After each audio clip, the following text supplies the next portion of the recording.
Pemirsa masih di IDX Extension Closing dan di segmen ini kami akan mengajak Anda untuk menyimak topik pilihan yang berhasil dihimpun oleh tim redaksi kami.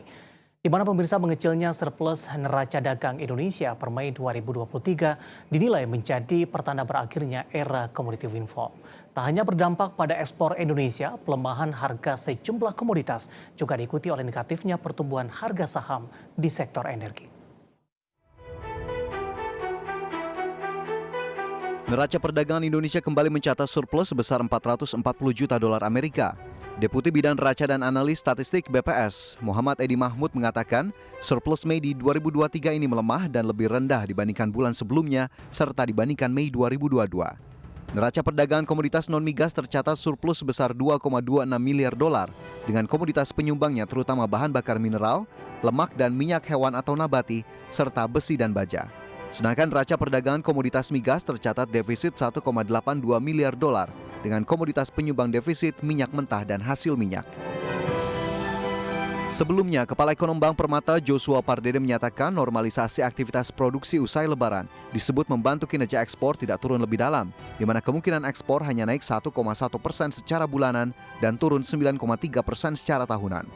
Hal itu dipicu pelemahan ekonomi mitra dagang Indonesia dan penurunan harga komoditas utama seperti CPO yang turun 11,3%, batubara turun 15%, dan nikel turun 6,8%.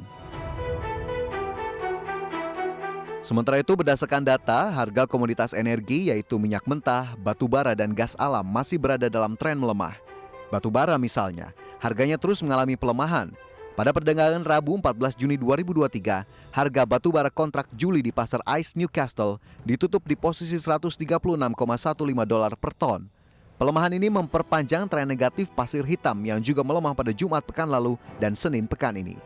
Terkait pelemahan harga batubara, Bank Dunia memproyeksikan harga batubara turun 42% pada 2023 dan akan turun kembali 23% pada 2024. Namun harganya masih jauh di atas rata-rata tahun 2015 hingga 2019.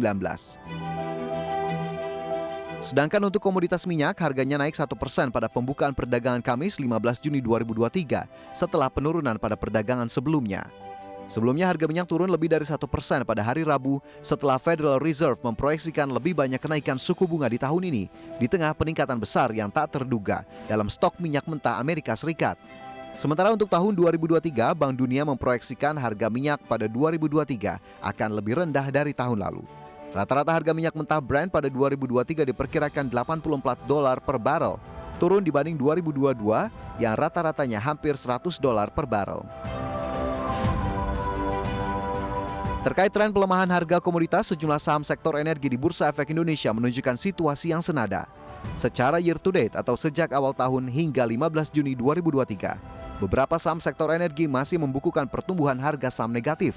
Misalnya Adaro Energi yang terkoreksi 41,82%, Medco Energy turun 12,32%, Indo Tambang Raya merosot 39,97%, Indika Energy melemah 28,02%, Bayan Resources turun 25,12%, dan Harum Energi yang terkoreksi 9,88%.